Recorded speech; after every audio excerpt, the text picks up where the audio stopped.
Welcome back to Pison's Picks. Today we're going to be talking about Steelers versus Chargers.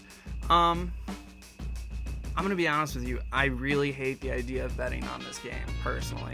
I have no idea how good Ben Roethlisberger is going to be when he comes back. I have no idea what the hell's going on with the Chargers. They should be way better than they are, right? Or am I the only person who thinks that? I'm not a huge fan of betting on this game, but it's a Sunday Night Football game. It's what we're all going to be watching. Might as well put some money on it, right? So I'm making a few assumptions with these picks. First of all, I'm going to assume Ben Roethlisberger comes back and plays like he was playing before he left, which is solid, decent, kind of smart, overall okay quarterback play, kind of, trending upwards rather than downwards as we kind of all thought he was going to do. So I'm going to give... Well, let's get the spread pick. I'm taking Chargers -5.5. It's not because of the Steelers offense, which is kind of mediocre. It's not great, but it's good enough. It's more because the Steelers defense is missing everybody important. TJ Watt's out, Minka Fitzpatrick's out, whatever Loudermilk or whatever his name is out. They're missing way too many players on defense. Like it's a bare bones crew out there. It's gonna be a tough game, especially if they lose one more starting defensive player, especially on that defensive line. It's gonna be an absolute problem for the Steelers to play defense against a fairly competent offense. Next up, this goes with my whole Ben Roethlisberger's not gonna fucking suck theory. Najee Harris TD -148. He had 2 TDs in the last 3 games. The only game that he didn't score in was when Mason Rudolph played, and my Lions just had to go, if we stop the run, they can't score.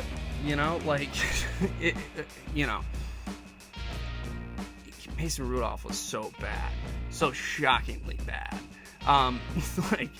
Missing guys it was good for me. I mean, I honestly think a tie is worse than a loss. I'd rather get the 0-17 than 0-16-1 that we're now going to get, but who gives a flying fuck at this point, right? Let's get back to the picks, Wes. So 2 TDs in the last 3 games, with Ben playing 2 TDs in 2 games. If Ben Roethlisberger comes back and plays decently, it'll open up the field for Najee Harris. He'll be able to do what he does best, which is, not make guys miss, but run over single players, especially if the defense is pushed back, and he'll be able to make some room, especially if Ben Roethlisberger can drive them down the field and get them to like the 5-yard line, and Mike Tomlin is a good coach, so he'll run the ball at least once, maybe twice around that part of the field. So Najee Harris, touchdown, -148, pretty easy pick in my opinion. Next up, Pat Freiermuth TD, +290, and you're probably thinking to yourself, why is this not your feelings, no facts pick? Because there are facts. There are facts, and you're gonna probably say, if you've watched any of my videos, you seem to always pick TDs to score. And do you have a bias against bigger guys? Yeah, I like tight ends. I just do. They score. They score, especially when they're decent tight ends. But Ben Roethlisberger, last game he played in, 2 TDs to Pat Freiermuth. The game before that, Pat Freiermuth had a touchdown.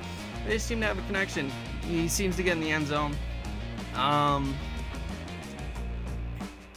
Why the fuck not? Come on. He's a good player. He's playing for a competent offense that has a very structured way of playing, for a quarterback who's... It's not shitty. He's good enough. I wouldn't... He's not going to win a Super Bowl for the Steelers again, but he's good enough. Pat Freiermuth touchdown. I think you can book that. I actually, for some reason, feel more strongly about that than the Najee Harris pick. For no good fucking reason. Justin Herbert, over 1.5 TDs, -180. This, again, Justin Herbert, he's got to stop throwing picks.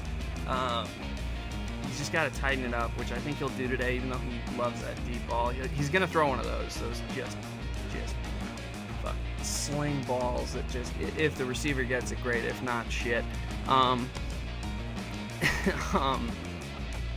fuck. So Justin Herbert over 1.5 TDs. I see it happening not because of how good he is, but because the Steelers' defense is crippled. It is decimated, and he has a lot of good receivers, a lot of good options. Even his running back is a top receiver.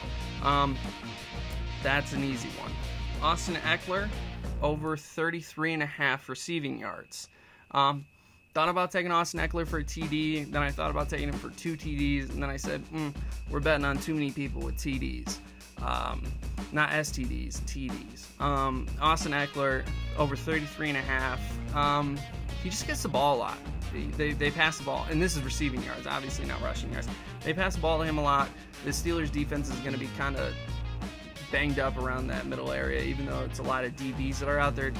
He's going to have a lot more room to roam. They're going to be looking to protect against Keenan Allen and that other, I can't remember his name, coming from the outside. That middle's going to be open for Austin Eckler, and I see him having himself a day of over 33.5 yards. So having himself a mediocre day. Finally, my feelings no facts pick. Justin Herbert TD plus 275. He's rushed for 2 TDs. He's kind of quick. If they do that rollout thing, I mean, come on, why not? Have a little fun with it. Obviously, don't take that, but if you want to, we're at 1-1, and I'm interested to see where we will be at after this weekend with feelings no facts picks. Fuck it, right? I mean, $10 won't kill you. Anyways, if you like the video, please like, comment, and subscribe. I appreciate any support I get. Once I learn how to edit, these videos will get a little better. They're getting like a little bit better each time. I got new lights, got the mic, new setup, everything, which you probably can't tell because it's all green screen, but it makes me happier. So, whatever. Hope your bets hit. Hope you have a great Sunday. And, hope you're doing well, especially if you made it this far in the video. Have a good day.